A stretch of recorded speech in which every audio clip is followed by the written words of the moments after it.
ক্যাম্পাসে শুয়ে পড়েছি, এই ক্যাম্পাস থেকে প্রয়োজনে আমার লাশ বেরোবে।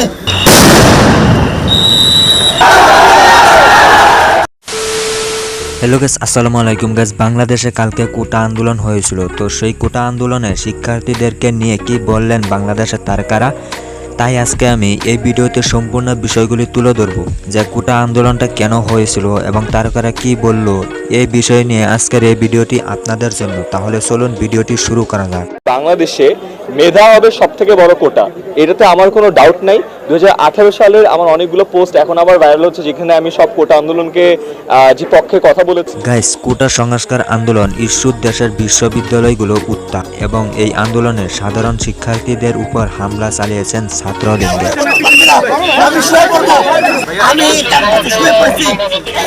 তারপর এই ঘটনায় সামাজিক যোগাযোগ মাধ্যমে নিন্দার ঝড় বয়েছে এবং হামলাকারীদের শাস্তি সহ শিক্ষার্থীদের নিরাপত্তার দাবি জানিয়েছেন বিভিন্ন শ্রেণী পেশার মানুষ এবং এই বিষয়টি নিয়ে কথা বললেন বিভিন্ন তারকারা। তারপর চিত্রনায়িকা পরিমণি তার এক ফেসবুক হ্যান্ডেলে এক ছাত্রীর উপর হামলার ছবি প্রকাশ করে লিখেছেন যে নারীর প্রতি সহিংসতায় আপনার জবান বন্ধ থাকলে আপনি মুনাফিক।